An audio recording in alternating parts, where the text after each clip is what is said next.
이종걸 의원실과 공동으로 주최하는 세미나로 소셜 사이언스 코리아 제4차 산업혁명 시대 국민들의 호국 보훈과 안보 의식을 대주제로 여러분을 모시게 되었습니다. 오늘 저는 여러분과 함께 한 가지 기억을 떠올려 보는 것으로 개사를 시작하려 합니다.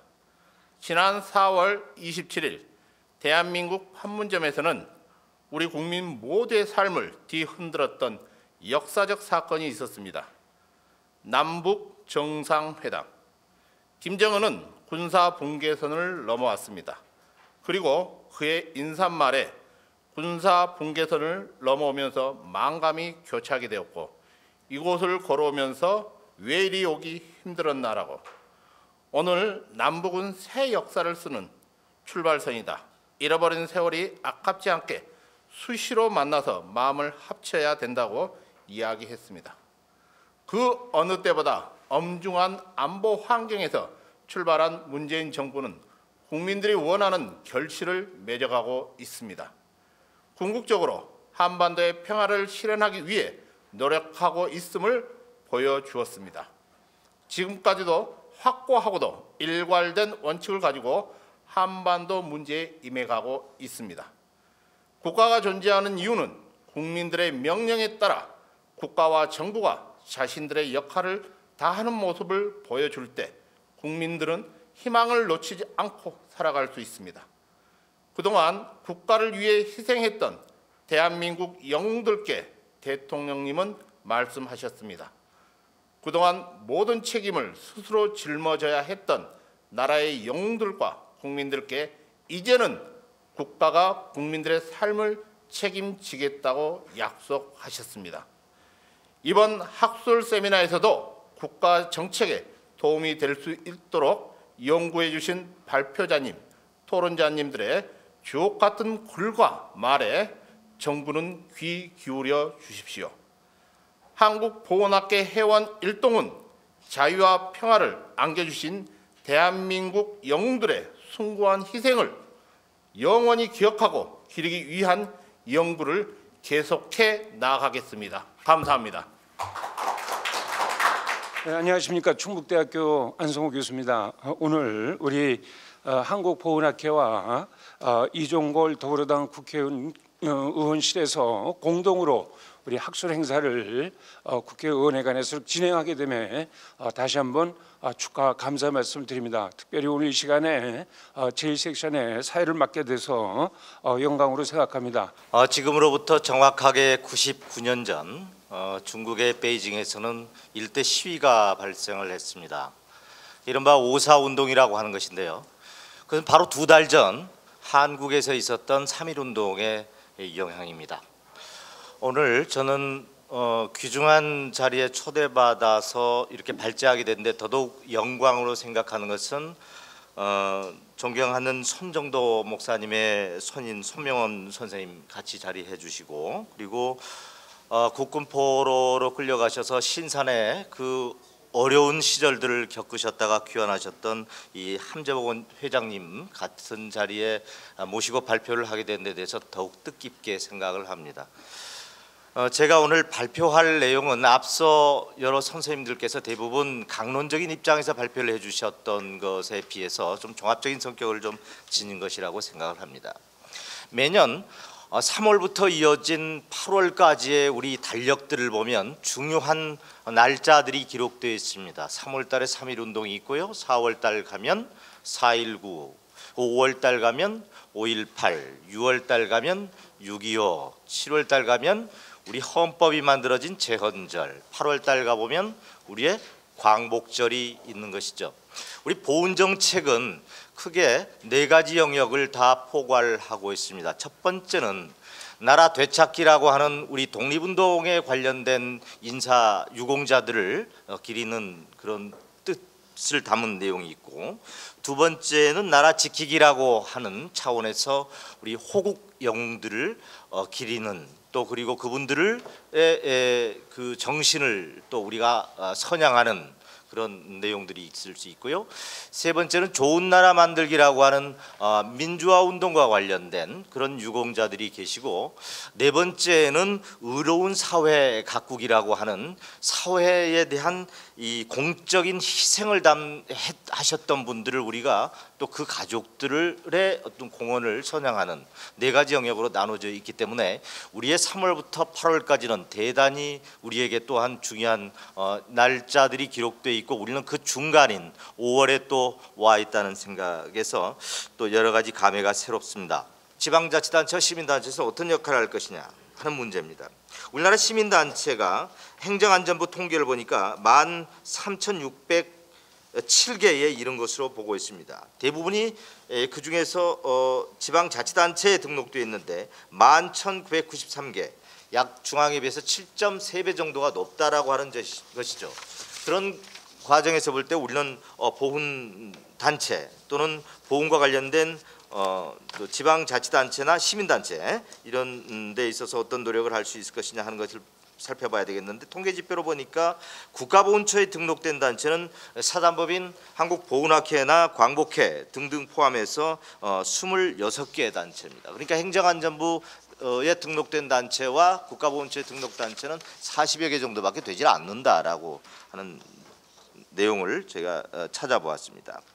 그러면 저는 이 단체들을 통해서 어떤 형태로 발전되어야 할 것이냐라고 하는 것인데요. 첫 번째는 소통체계가 좀 확보돼야 되겠다라고 하는 것입니다. 아까 말씀드렸듯이 나라 되찾기, 나라 지키기, 그리고 좋은 나라 만들기, 의로운 공동체 만들기라고 네 가지 영역이 서로 소통되고 매개되어야 될 필요가 있는 거죠. 우리 18세기 초반에 김천택이라고 하는 분이 청구영연이라고 하는 책을 썼는데요. 마음이 지척이면 천리도 이 지척이고, 마음이 천리면 지척도 천리라고 하는 이야기가 있죠. 마음이 서로 매개되지 않으면 전혀 그게 불가능하다고 하는 것입니다. 그래서 이러한 소통 체계를 위해서는 자주 같이 만날 수 있는 기회들을 국가보훈처를 뿐만 아니라 시민단체 스스로에 있어서도 그런 노력들을 좀 필요할 것 같다라고 하는 말씀을 드립니다. 이 부분에 있어서는 국가보훈처가 2017년도에 여러 자체 결과 보고서를 발행을 했는데, 여기에 있어서도 보훈단체 역할 강화 문제가 그렇게 좋은 점수를 받지 못했다는 점에서도 여실히 드러나고 있습니다. 두 번째, 보훈단체 운영의 내실화가 좀 필요하다라고 하는 것이죠. 사회적 자본으로서 기능할 수 있기 위해서는 이 대목이 좀 필요하다라고 하는 것입니다. 지방자치단체 역할과 관련해서는 앞서 서운석 박사님께서 현충시설 관리 관련해서 지자체의 기능이 좀 더 강화돼야 될 것이고, 상당 부분의 기능은 지방으로 이관되어야 된다는 말씀을 하셨는데 충분히 공감이 간 내용이었고, 그러면서도 저는 보훈단체가 대부분의 보훈단체가 이 지방에서는 의전이랄지 사회복지 차원에서 머물고 있는데, 규범을 만들고 있지만 그 부분에 있어서는 좀 더 문화지향적인 활동 등 다양한 프로그램을 통해서 확장되어야 될 것이다라고 하는 점을 강조하고자 합니다. 그럼으로써 우리는 로컬 거버넌스, 보훈 거버넌스를 만들 수 있기 때문에 그렇습니다. 정리하겠습니다. 저는 특히 이 보훈 의식이 확충될 수 있기 위해서는 저변화돼야 된다고 생각을 하고, 그러한 저변화는 시민단체나 지방자치단체에서 충분히 발현될 수 있다라고 생각합니다. 지금의 여건으로서는 그것이 대단히 부족하다는 생각을 갖고 있습니다만, 미래지향적으로 그것이 발전되기 위해서는 몇 가지 의미 있는 노력들이 필요하다라는 생각을 하고 있습니다. 그래서 보훈단체가 사회적 자본으로 위상을 정립하기 위해서는 보훈단체의 자율성이 확보돼야 되고, 또 운영의 내실화가 돼야 되고, 단체 간 신뢰 구축이 대단히 필요한 시점 아닌가, 또 필요하다 이렇게 주장을 하고 싶습니다. 두 번째로는 국민 보훈의식 평가를 위해서 이 나라사랑 지수 예전에는 보훈 의식 지수인데, 이 평가 지표에 대한 전반적인 검토를 해봐야 될 필요성이 있겠다. 사실 한국 사단법인 보훈학회가 또 그런 노력을 충분히 수행할 수 있을 것이라고 확신을 합니다.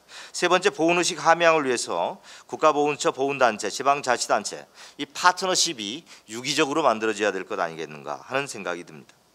네 번째는 학교급 단위의 보훈의식 그 활성화 프로그램이 대단히 경직되어 있다라고 하는 것인데 이 문화지향적인 측면을 강조할 필요가 있지 않겠느냐 하는 것이고요.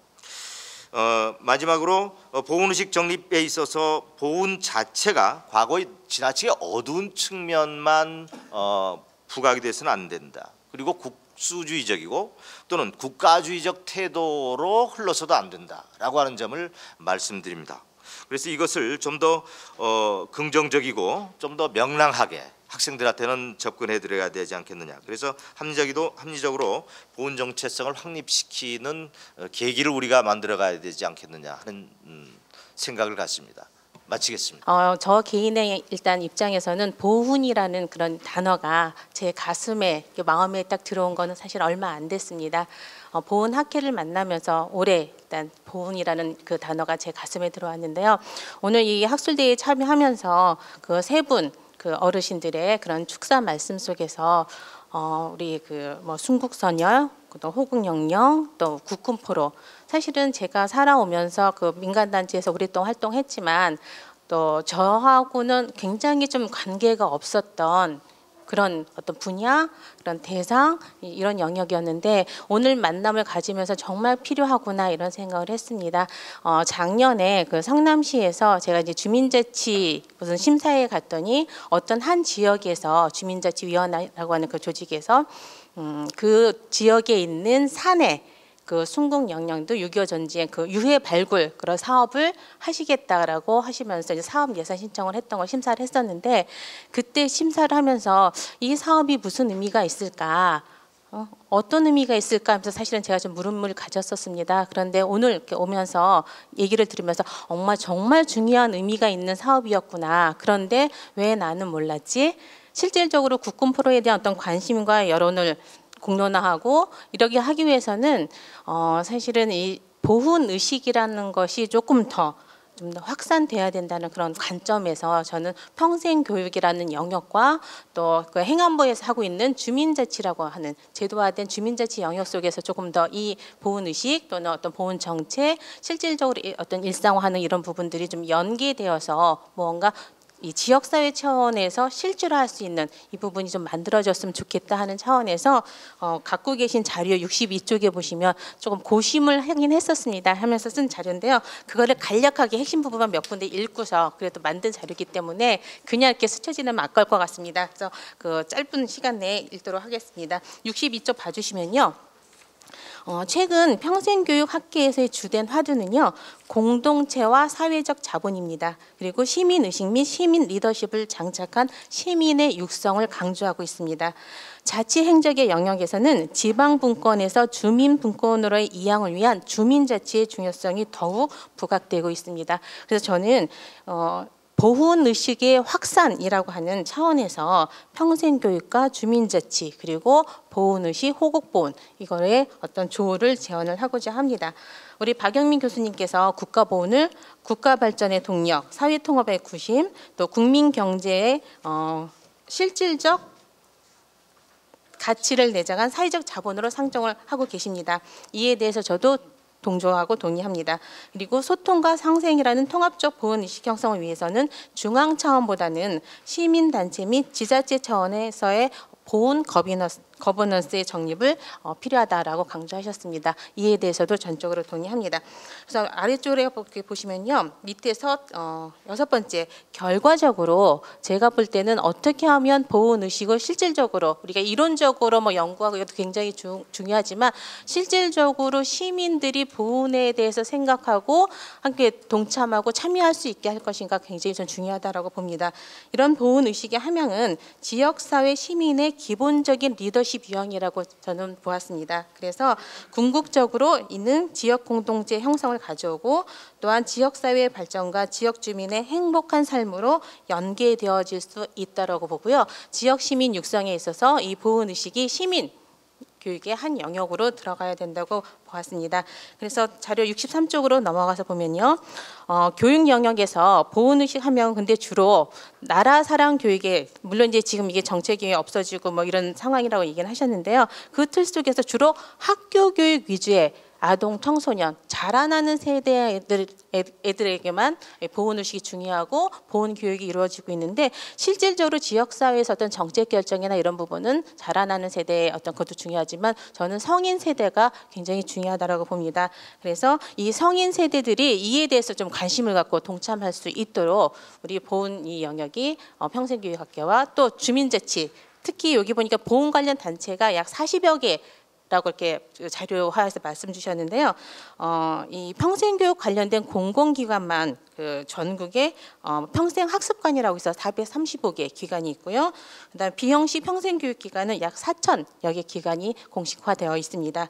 그리고 이제 다 아시겠지만 그 예전에 동사무소 기능이 축소되면서 거기에 주민자치센터라고 하는 것이 전국에 설치되어 있는데 전국 읍면동에 약 82%, 2,862 곳에 주민자치센터가 설치가 되어 있습니다. 그래서 이 장들을 좀 더 적극적으로 유기적으로 연대해서 활용하게 된다고 하면 정말 그 아까 말씀 주셨던 여러 가지 특별법이나 이런 부분들이 사실은 시민들이 공감해야지만 이루어질 수 있는 부분이기 때문에 어떤 그런 이런 틀을 연계의 틀을 좀 만들어 나가는 것도 우리들의 역할이라고 생각을 합니다. 국가 보훈 의식을 국민 경제의 실질적 어떤 경제적 개념으로 포함을 시켜서 어떠한 사회 통합의 개념으로 접근해 주신 우리 그 발제자 박영민 교수님 주옥 같은 말씀 잘 들었습니다. 다만 몇 가지 사항을 더 소명할 부분은 필요할 것으로 보입니다. 첫 번째, 결국은 보훈에 대한 개념 재정립의 문제가 따르게 된다. 왜냐하면 사회적 자본이라는 이 개념에 대해서는 민간 기업조차도 2016년도에 한 경제연구소에서 제3의 자본으로서 사회적 자본을 규명을 하면서 똑같이 경제적 속성을 포함하지 않는 사회적 관계에서 파생되는 개념이다 하고 강조를 했는데 여기에서는 역시 보훈의식을 경제적 투자의 개념으로 보는 점에 있어서는 명확한 보훈의식의 개념이 다시 재정립될 필요가 있다.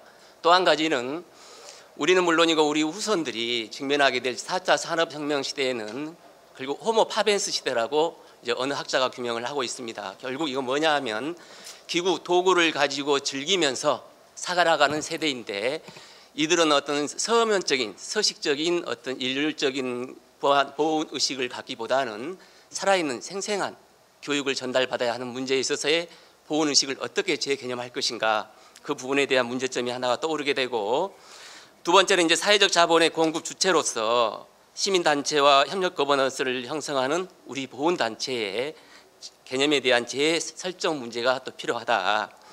왜냐하면 중앙정부와 지방정부의 역할 분담의 원칙에 대해서는 행정학적으로 분권성이라든가 현실성이라든가 전문성, 조감성, 책임성을 얘기하는데 좋은 거버넌스로서의 우리 보훈단체가 공공 목적에 부합하는 활동은 실제로 무엇인지 또는 로컬 거버넌스에 큰 영향을 미치는 비정치적, 민주적 시민 참여 형태로서의 우리의 대표성에 대하여 어떤 실증적인 구체적인 사례가 얼마나 노출되어 있는지에 대한 더 세세한 규명이 필요하다고 보여집니다. 이것은 왜 필요하냐 하면 결국은 시민단체와 더불어서 한층 더 촘촘한 보훈정책을 실현하기 위한 연계축으로서 우리 보훈단체의 존재성을 확인하기 위한 방법이기 때문에 그렇습니다.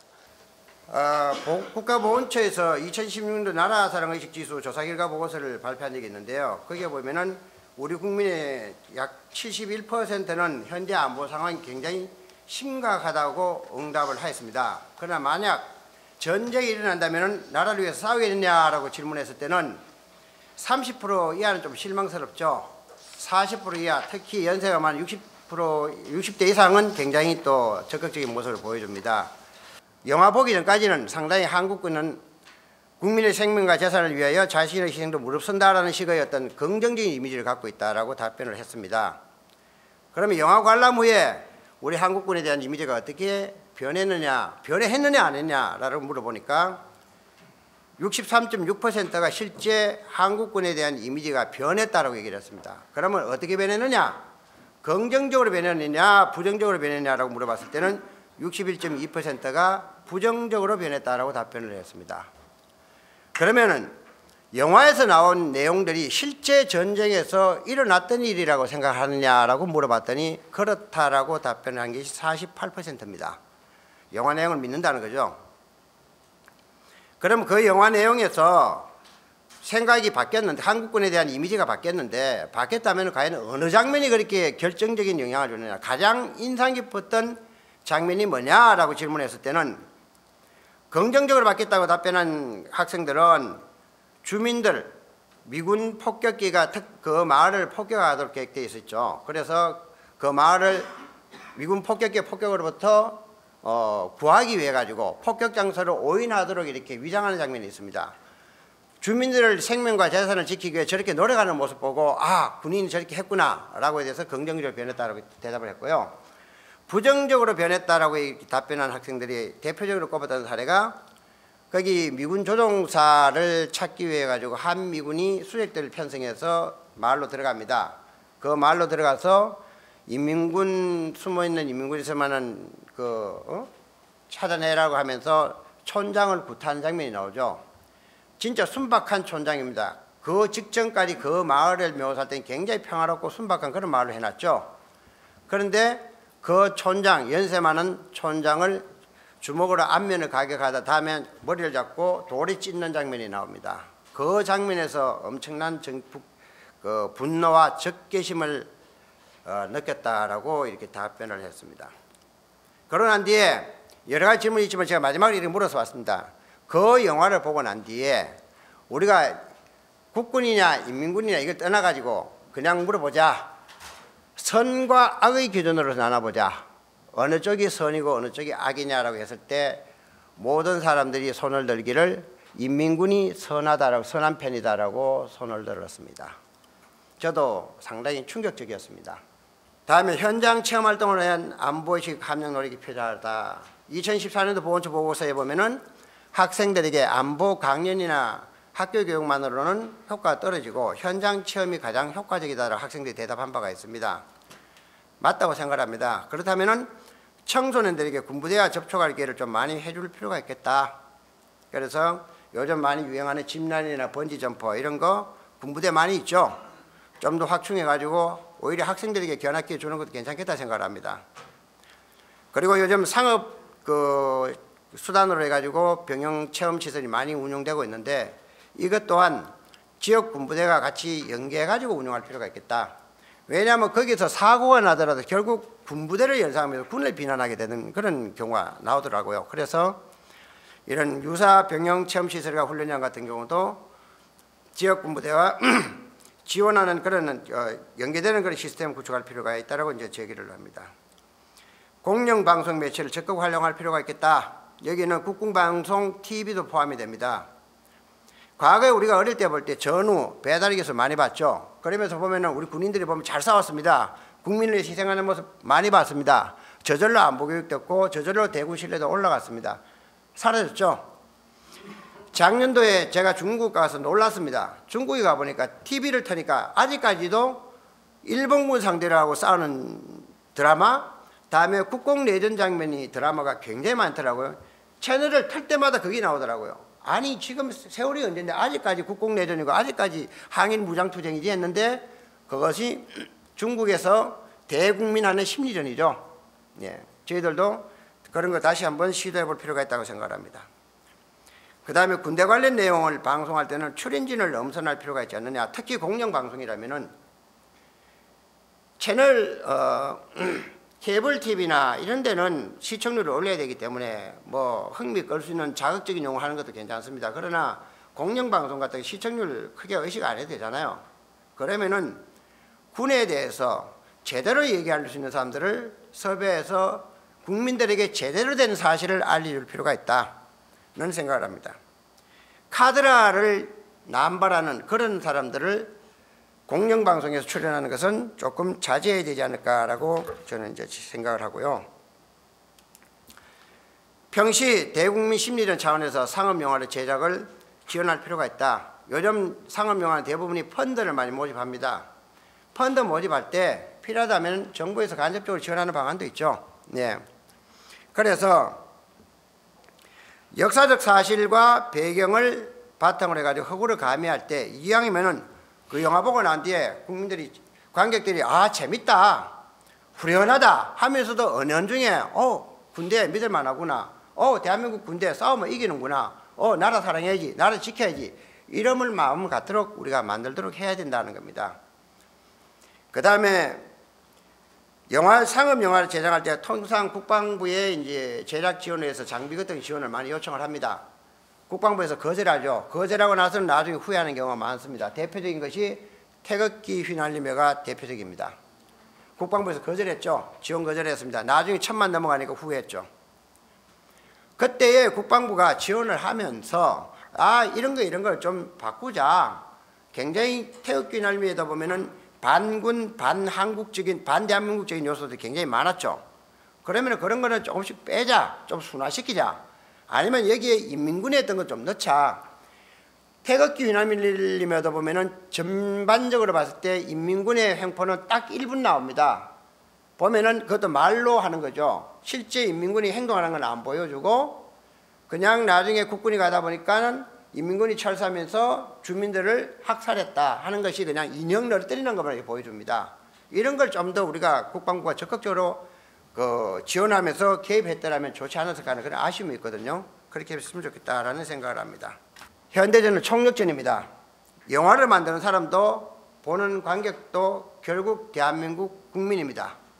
대한민국 국민이 생존하기 위해서는 안보의식 고취를 어떻게 하는 것이 바람직한가 하는 것을 다 같이 생각해 봐야 한다고 생각하면서 결론을 내리겠습니다. 이제 4차 산업혁명 시대에 이제 그러면 우리의 국가 안보에 대한 이제 의식이 이제 과거에 이제 안보 의식과 어떤 차이가 있느냐라는 부분에 대해서 우리가 한번 고민을 해볼 필요가 있지 않겠느냐. 그래서 그 점을 먼저 제기하고 싶습니다. 그래서 제가 봤을 때는 이제 4차 산업혁명 시대는 이제 어떻게 보면 이제 소위 이제 디지털 기기를 들고서 시공간의 제약을 받지 않고 자유롭게 사는 새로운 유목민의 시대이다라고 생각합니다. 그러면 이제 이런 안보 의식의 경우도 전통적인 그 영토나 뭐 국가 민족 수호 뭐 이런 게 전혀 뭐 고려되지 않는다라는 건 아니겠지만 그것보다는 이제 개인의 가치와 그 행복 보장으로 이제 확대 또는 전이되고 있는 상황이지 않겠느냐. 그래서 단순하게 국가의 영토에 대한 이제 보전, 보호 이런 부분만을 이제 강조하는 것은 이제 소위 그 제4차 산업혁명 시대 특히 이제 신세대들에게 이제 미치는 그런 그 효과는 좀 제한적일 수가 있다라고 생각합니다. 이제 그런 의식에서 본다면 안보 의식의 고치가 어떻게 보면 이제 주입식인 방식이 있고 또는 이제 간접적인 소위 저는 이제 표현을 뭐 삼투압식 방식이다라고 했는데 이제 그런데 이제 그 이 두 개의 방식의 차이점은 아마도 그 보는 사람의 그 자발성 여부인 것 같아요. 그래서 이제 뭐 표현이 뭐합니다만은 이제 지금 시대적 흐름은 이제 주입식보다는 이제 삼투압식으로 자연스럽게 이제 은연중에 그런 그 안보 의식, 이제 보건 의식이 이제 형성될 수 있도록 하는 방법이 좋겠다라고 생각합니다. 그런 측면에서 보면 이제 자발적으로 그런 안보 의식을 배양한다는 차원에서 본다면 상업 영화도 보면 이제 뭐 저희가 그 돈 내지 않고 가서 이제 동원돼서 보는 그런 공영 영화도 있고 그렇지만 상업 영화는 일단은 자발적으로 이제 표를 사야 되거든요. 그러니까 일단 상업 영화를 본다는 것 자체가 이제 자발성을 전제로 하는 거죠. 근데 이제 상업 영화가 이게 좀 뭔가 좀 자발성을 가지고 보건 의식을 또는 안보 의식을 이제 자연스럽게 심어주려면 이제 아무래도 이제 소위 그 여러분들 잘 알고 계시는 그 호국 보훈 영화다. 좋게 표현해서 호국 보훈 영화인데 이제 어떻게 보면 이거는 그냥 아까운 돈을 내고 봤다. 이런 거밖에 안 된다는 거죠. 그러니까 예를 들어서 이제 절대적인 선과 악의 구분을 통한 너무나 뚜렷한 메시지 전달 영화는 이제 상업 영화라기보다는 그냥 어떻게 보면 이제 뭐 이제 저희가 이제 그 교육받는 이제 교육 영화다. 그래서 이 표현을 이제 저는 이제 호국 보훈 영화라고 했습니다. 뭐 이게 호국 보훈 자체를 이제 폄하하는 건 아니고 이제 뭔가 뭐 저희가 굳이 돈을 내지 않고 이제 보는 영화다. 이제 이런 이제 개념인 거죠. 그래서 이 상업 영화가 자칫 또 이제 호국 보훈 영화로 이제 흐를 수 있는 그러한 이제 그런 그 뭐랄까 좀 그 우려라고 그럴까요? 그런 우려를 해소할 필요가 있다라는 거고, 이제 상업 영화가 호국 보훈의 의미를 자발적으로 가져다 줄 수 있는 기준으로서는 제가 생각해서는 우선 첫 번째는 좀 진정성이 있어야 되겠다. 그러니까 역사적 사실에 근거하면서 관객의 심성을 자극하는 요소가 필요한 거죠. 그러니까 너무 내 이야기가 아닌 남의 이야기가 돼버리면 이거는 이제 뭐 상업 영화가 아닌 거는 가능하죠. 근데 이제 상업 영화로서는 이제 좀 문제가 있을 수 있겠다라는 거고, 그 다음에 두 번째는 작품성. 요즘 말하는 게 소위 그 모든 것도 이제 스토리텔링식으로 하자라는 거 아닙니까? 그래서 이제 스토리의 완결성, 또 관객들이 수긍할 수 있는 개연성을 토대로 한 이제 마음에 잔잔한 여운을 줄 수 있는 그러한 작품성이 있어야 되겠다는 거고, 다음으로 이제 세 번째는 이제 그래도 이제 아무래도 좀 상업성이 있어서 화려한 배우나 또 시적절한 주제, 그리고 또 흥미를 유발할 수 있는 요소가 필요하지 않느냐. 아주 극단적으로 말하면 저 뭐죠, 그 미국에서 그 영화 그 람보라든지 여러 가지 그게 그런 액션도 있고 뭐 하지만 결국 그게 바로 호국 보훈이거든요. 자유민주주의 체제, 그다음에 미국을 이제 사랑하자라는 거고, 요즘 나오는 뭐 가디언스 오브 갤럭시라든지 이런 것도 어떻게 보면 그런 이제 호국 보훈의 의식이 다 녹아 들어가 있다고 볼 수 있단 말이죠. 그러니까 그러려면 일단은 저희가 그걸 보면서 야, 저 호국 보훈이다 생각하지 않잖아요. 그러면서 본단 말이죠. 그러니까 이런 상업성도 이제 가미를 할 필요가 있겠다라고 생각합니다. 그래서 이제 마지막으로 제가 결론 짓겠습니다. 우선 이제 그 상업 영화는 시대 상황에 따른, 아까 제가 이제 4차 산업혁명 시대에 따른 그 안보 의식의 변화가 있을 수 있다라고 말씀을 드렸거든요. 그래서 그러한 안보 의식의 변화를 반영한 이제 상업 영화가 이제 될 필요가 있겠다. 그래서 그렇다면 지금 현재 보면 뭐 6.25 전쟁이나 뭐 이런 것에 많이 포커스를 두고 있어요. 근데 최근에 들어와서는 그게 많이 바뀌고는 있습니다. 그래서 그런 영화를 소재로 했을 때 전쟁도 하지만 이제 우리가 궁극적으로 지키고자 하는 게 그 자유민주주의의 그런 가치거든요. 그러니까 자유민주주의의 그런 가치와 행복을 주제로 한 이제 그러한 이제 그 영화도 이제 우리가 한번 생각해 볼 필요가 있겠다라는 거고, 그다음에 이제 관객들이 자발적으로 돈을 내고 와서 볼 수 있도록 이제 그러려면 이제 나름대로 이제 그 유인할 수 있는 이제 그런 요소도 적극 도입하는 게 좋겠다라고 생각합니다. 예, 이상입니다. 좀 전에 뭐 김영석 교수님께서도 언급을 하셨지만 저는 논문을 보면서 이제 몇 가지 의구심을 갖게 되는 부분들이 있었는데요. 첫 번째는 이 미국은 항상 군인에 대해서 긍정적인 영화를 만들었나, 그건 아닌 것 같고요. 그 뭐 람보류의 어떤 그 액션 영화를 제외하면 실제로 저희가 가장 기억하고 있는 영화는 저는 디어 헌터 기억하지 않으시나요? 가장 베트남전에 대해서 잘 묘사한 영화고 미국민들도 좋아하는 영화고요. 그래서 제가 드는 생각은 뭐냐면 군인을 대상으로 한 영화를 군인에 대해서 긍정적이냐 아니냐 이렇게 구분을 하지 않고, 그러니까 여러 가지 주제가 있다고 생각을 하는데요. 저는 반전 영화와 반군인 영화를 좀 구분할 필요가 있지 않나. 그러니까 예를 들어서 동막골 같은 경우도 이제 저는 반군인 영화라고 하기보다는 반전 영화라고 생각을 하고요. 전쟁의 참상을 고발하는, 그래서 전쟁을 하면 안 된다라고 하는 그런 메시지를 전달하는 것이기 때문에 그것을 꼭 부정적으로 볼 필요는 없다라는 생각이 들었고요.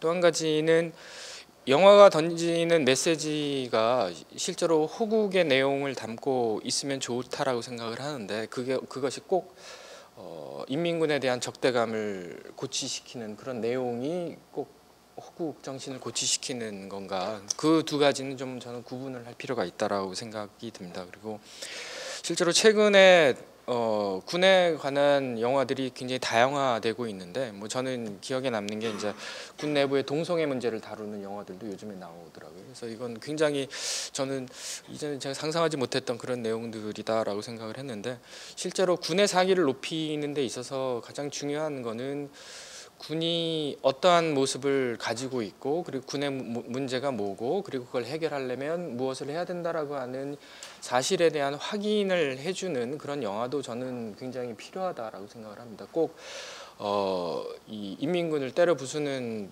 이 국군의 모습을 보여주는 것만이 꼭 좋은 거는 아니지 않을까라는 생각을 하고요. 그런 면에서 이 기본적인 영화에 대한 분류를 좀 재구성하는 것이 필요하지 않을까라는 생각을 하고요.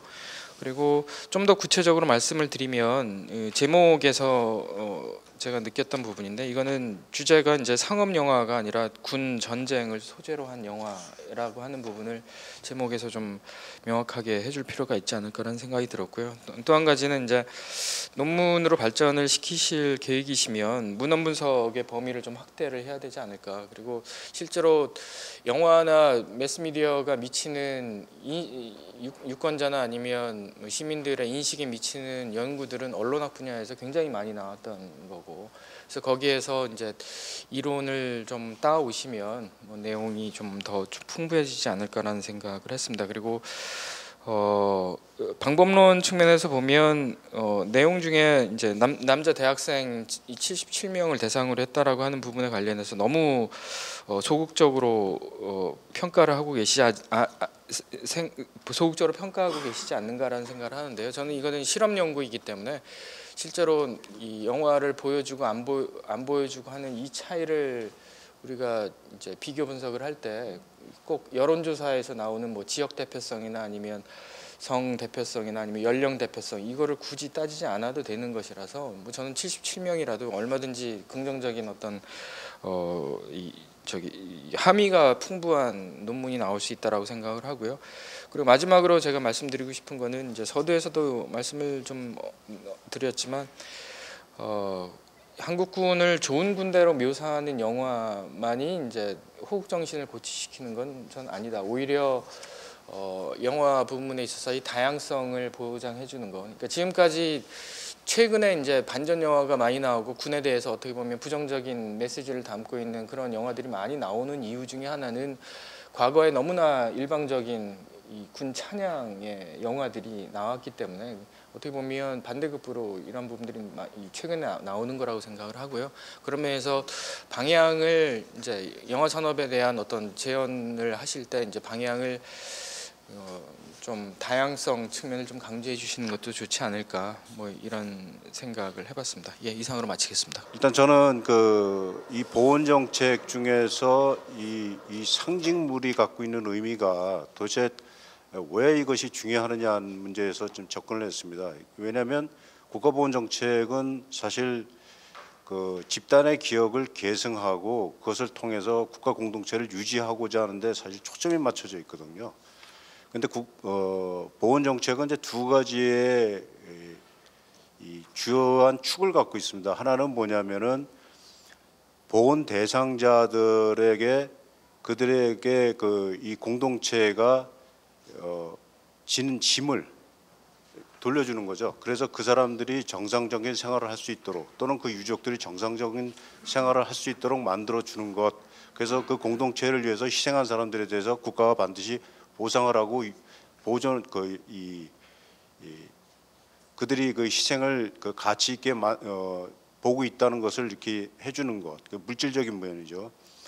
또 하나는 그들이 바친 그 공헌을 귀감으로 삼아서 그 공동체가 또 다른 위기에 있을 때 그 똑같은 모방의 행위를 할 수 있도록 하는 것, 이것이 사실은 국가보훈정책의 두 개의 틀이라고 저는 보는데, 축이라고 보는데, 이 집단 기억을 이어주는 그 두 번째 것, 저희가 말하는 선양정책이거든요. 그 선양정책은 주로 이제 그 무형적인 것을 계속 이어주는 그런 것들을 주로 이제 얘기를 합니다. 그런데 이러한 그 무형적인 것이 갖고 있는 어떤 약점이랄까요? 한계점이 뭐냐면 이게 시간이 지나면 잊혀진다는 거죠. 아무리 교육을 해도. 그 다음에 그것이 받아들인 사람 입장에서는 정확하게 받아들이지 않을 수도 있습니다. 왜곡이 될 수도 있고요. 그리고 이제 이러한 것들이 또 시간이 지나면서 많은 사람들한테 이제 감동을 주지 못하게 되면 언젠가는 또 단절이 되는 문제도 생기거든요. 아무리 방향성이 있다 하더라도. 그래서 이러한 중간 매개로서의 어떤 것들이 있지 않으면 이것이 정확하게 전달 유지가 되질 않습니다. 통상 종교에 가보면 종교 행사장에 그 말씀으로 이루었다는 기독교 같은 경우도 사실은 그 여러 가지 상징 행위를 상징물을 갖고 그 말씀을 전하는 걸 하거든요. 가톨릭이나 불교 같은 경우는 이제 그런 그 상징 매개가 상당히 강한 편이고요. 자, 그런 면에서 좀 접근을 했습니다. 지금 이제 묘지, 특히 국립묘지에 대한 이 가치를 많이 이제 따지고요. 특히 이제 국가보훈처는 이 상징 매개 중에서 시설이라는 매개 중에서 이 추모 시설에 대한 문제를 굉장히 많이 따집니다. 아마 이것은 행사라는 부분이 연계가 돼서 그런 것 같아요. 그런데 그 추모 시설이 갖고 있는 것은 이 감동을 주고 어떠한 교훈을 주는 면에서는 상당히 이 가치가 있고 그 성과가 있다고 많은 연구가 나타나고 있습니다. 하지만 그 가치 이상의 것을 넘는 것이 필요하거든요. 왜냐하면 국민들이 갔을 때에 또는 학생들이 갔을 때 감동을 느끼는 것이 다르거든요. 그러면 뭐가 필요하냐면 교육이라는 부분이 가미가 돼야 됩니다. 안내라는 부분과 교육 프로그램을 통해서 이들에게 이것을 전달해 줘야 되거든요. 정확히 전달해 줘야 되는 겁니다. 그러지 않으면 이것이 이어지질 않습니다. 박물관에서 이 교육과 안내에 대한 중요성에 대한 그 연구를 참 많이 하고 있는데 이 교육과 안내를 통해서 그 전시물이 갖고 있는 가치 또는 전시물에 담아져 있는 스토리텔링을 얼마큼 이해를 시킬 수 있느냐 하는 것을 보면 대략 60% 정도 증진된다고 봅니다. 그러니까 들어가서 안내를 받아본 사람과 안내를 받지 않은 사람은 전혀 다른 인식을 갖고 나오게 되거든요. 그래서 제가 볼 때는 추모 시설이 갖고 있는 가치보다는 박물관 또는 기념관이 갖고 있는 가치가 훨씬 높다고 볼 수 있습니다.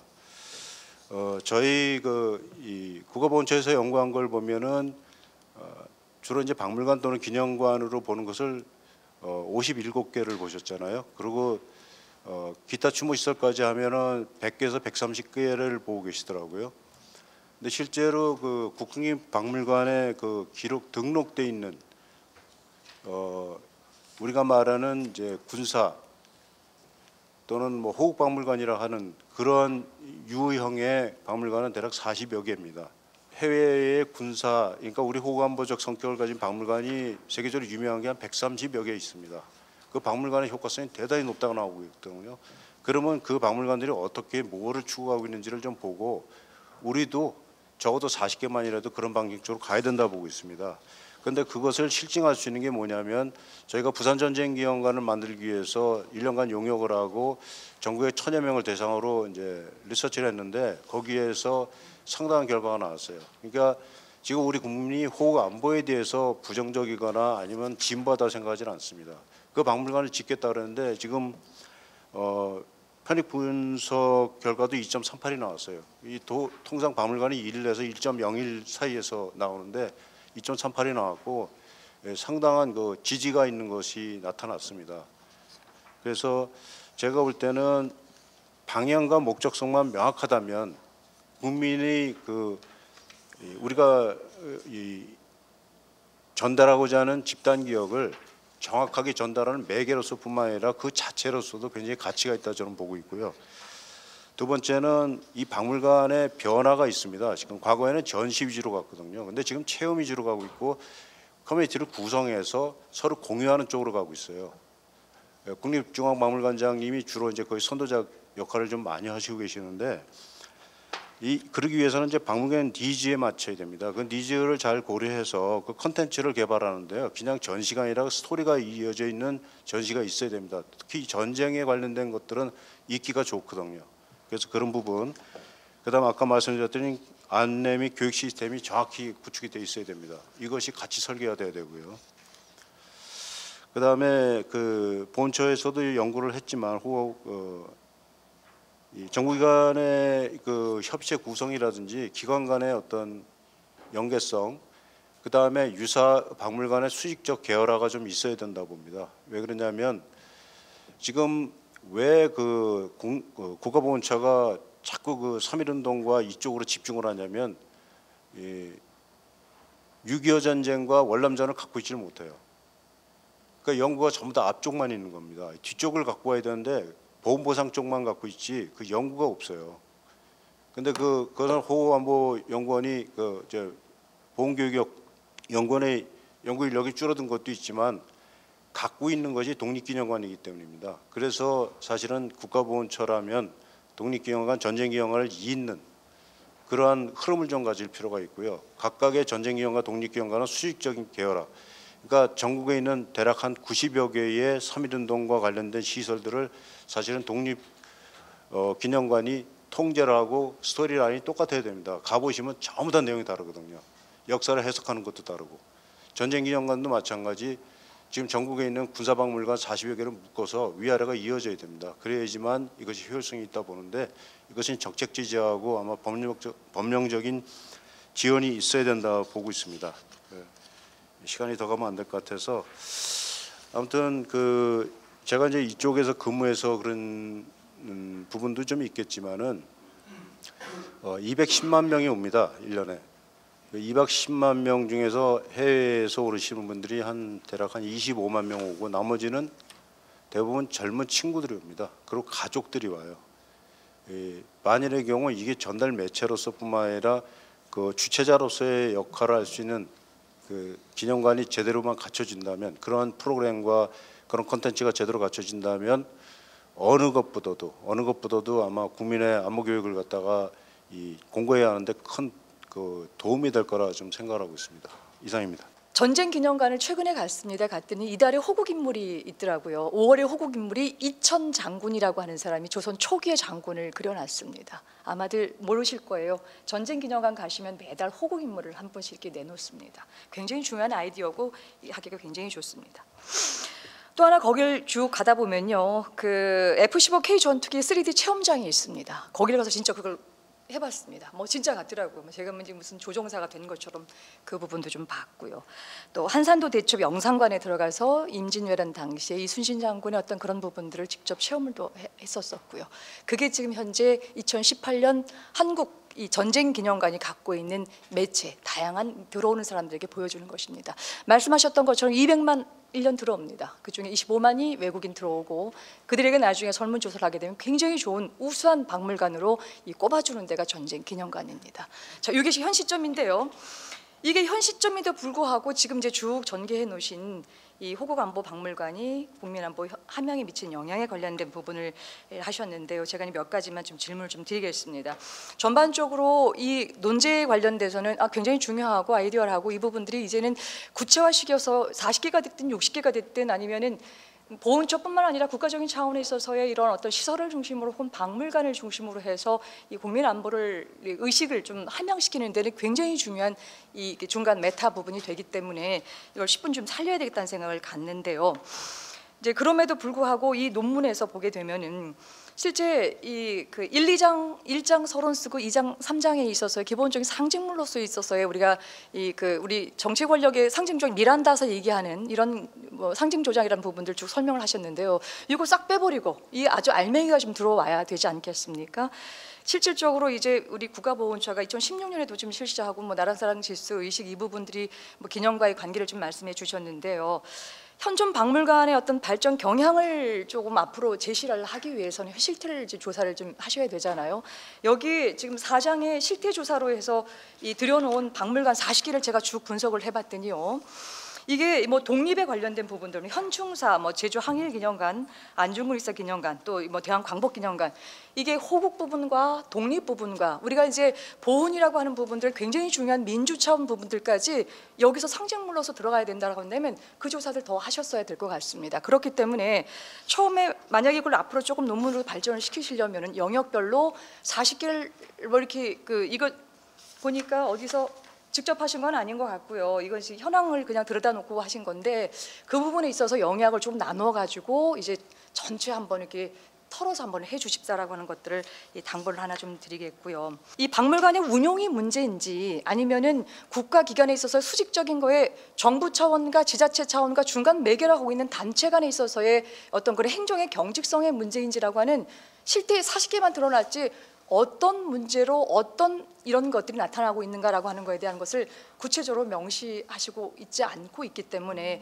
이후에 발전 방안에 관련된 부분도 실질적으로 이것이 좀 가능한가 싶은 생각을 제가 갖고 있습니다. 왜냐하면 이게 하나의 이 내용을 갖고서 지금 전개를 쭉 하셨어야 되는데 이제 그렇지 않고 여기서 내용을 조금 갖고 오시고 그다음에 부산 그 박물관에 관련된 부분을 조사한 걸 갖고 왔기 때문에 일률적으로 이 부분을 핵심적으로 그 이광수 교수님께서 전개하려고 했었던 연구 목적과 나중 결론 부분이 이게 매치가 되지 않고 있다라고 하는 이제 그 부분들이 이제 있기 때문입니다. 그래서 이제 마지막 한 가지 좀 질문을 좀 드리고 싶은 거는 박물관 운영을 직접 이제 해보셨기 때문에 이제 선진 사례도 굉장히 많이 있을 거고요. 이제 저는 이제 다른 어떤 부분보다도 이 호국 안보 박물관을 중심으로 해서 우리 국민 이 안보 의식을 제고시키는 데는 우리 이 교수님 따라갈 사람이 없을 것 같습니다. 이제 그런 차원에서 그 행정 경직성의 문제를 좀 와해시킬 수 있는 문제를 좀 하는 가지 좀 답을 좀 듣고 싶고요. 또 하나는 저는 이제 4차 산업혁명과 더불어서 이제 매체를 좀 들여와야 되는데요. 그 단순하게 뭐 3D 정말 3D 하는 것만으로도 굉장히 큰 경험을 좀 받고는 좀 왔습니다만은 뭐 그러니까 스토리텔링도 그냥 말만 이렇게 하자 저렇게 하자라고 하는 것 말고 이제 구체화시켜서 그 뭐 대학생들이나 젊은 친구들 중심으로 해서 전생 박물관 갔다 아니면 어떤 그 테마 박물관을 갔다 오고 나서 그들에게 UCC 공모전을 한번 좀 내시는 게 좋을 것 같아요. 그러면은 요즘 반짝반짝해요. 굉장히 반짝반짝한 아이디어 많이 나오고 그거 다시 돌려서 다시 한번 확대시켜 나가는 이런 이제 방안들이 있기 때문에 이제 더 이상 총론 부분에서 있지 말고 이제 더 세부적으로 들어가서 좀 역할을 좀 해주십사라고 하는 것과 더불어서 거기에 대한 기본적인 역량을 이제 뭐 법령도 말씀하셨습니다만은 이 지자체 활용 못하는 것이 굉장히 안타까워요. 이 보훈 차원에 있어서 이 지자체 문제 더군다나 지금 그 보훈처 중심으로 해서 각 지역에 나가 있는 지청들 굉장이 많은데 그 지청들이 좀 활용을 해서 이런 부분들을 조금 하면 좀 어떨까라는 제안을 하면서 마치겠습니다. 많은 시간을 투자해서 사실은 그 고민해서 좀 그 정리를 해본 상황입니다. 제가 동의하는 부분은 시의적절한 부분, 그러니까 미래지향적이고 현실 감각에 그 치여 살고 있는 우리 젊은 친구들에게 그 우리 과거에 있었던 집단 기억이라고 하는 부분을 형성하기 위해서 호국 박물관을 그 이용하자, 활용하자 적극적으로 또는 그 발전 방안을 한번 모색해 보겠다. 이 부분에 있어서는 시의적 적절성하고 뭐 타당성 또는 그 논문을 만들어 나가시는 노력에 대해서 굉장히 저는 그 뭐라 그러나 경의를 표하고요. 전적으로 동의합니다. 근데 읽다가 보니까는 이미 그 남희경 그 교수님께서 어느 정도 그 말씀하신 부분인데 저하고서는 사실은 일치되는 부분이 굉장히 많더라고요. 토론문 보니까. 근데 딱 세 가지만 이 발전적인 상황을 위해서요. 조심스럽게 한번 제안해 봅니다. 첫째, 제목과 연구 목적의 합치성 부분입니다. 그러니까 제가 주로 말씀드리는 부분은 아마 하드웨어적일 겁니다. 아까 그 남희경 교수님께서 소프트웨어적인 그 상황들을 말씀하셨기 때문에 연구자가 제시하고 있는 논문 주제 호국 안보 박물관이 국민 안보 의식 함양에 미치는 영향에 관한 연구 그리고 목적에서 제기하고 계시는 호국 안보 그 박물관의 효과성 증진 방안 사실은 그 함양에 미치는 영향 이 부분이 주제인데 목적은 따로 놀고 있는 상태로 느껴지고 있습니다. 그래서 혹시 괜찮다면 호국 안보 박물관이 국민 안보 의식 함양에 미치는 영향과 발전 방안에 대한 모색, 분석, 이런 부분들은 어떨까 하는 부분이고요. 두 번째는 논문 구성 부분인데 사실은 제가 제시를 해놨습니다. 테이블을 하나 만들어 놨으니까 그거 한번 좀 만약에 참조가 되시면은 고려해 주셨으면 좋겠고요. 그 부분에 있어서 아까 남희경 선생님께서 지적하신 부분에 전적으로 동의합니다. 그러니까 발전 방안을 찾기 위해서는 문제점에 대한 분석이 있어야 됩니다. 근데 그런 부분이 사실 누락되어 있는 상태의 모습입니다. 그리고 마지막으로 중간중간에 보이는 정의하고 개념에 대한 좀 이렇게 혼동스럽게 사용되는 부분 그리고 가만히 보면 이게 호국 박물관 호국 안보 박물관에 대한 얘기보다는 오히려 좀 전쟁 박물관 그러니까 지금 근무하고 계시는 군사박물관 이쪽으로 조금 치우쳐 있지 않나 이런 상황이 좀 느껴지는 부분이거든요. 이러한 부분들만 잘 고려가 된다면 제가 봤을 때는 진짜 시의적절하고 미래 세대들에게 있어서 우리 반만년의 역사의 질곡 속에서 나타났었던 집단개혁 형성에 있어서 이 박물관의 역할이 대단할 거라고 생각합니다. 어쨌든 좋은 글 통해서 좋은 공부할 수 있는 기회 제공해 주신 우리 이광수 박사님께 심심한 감사의 표를 전하면서 마무리하고자 합니다. 예, 감사합니다.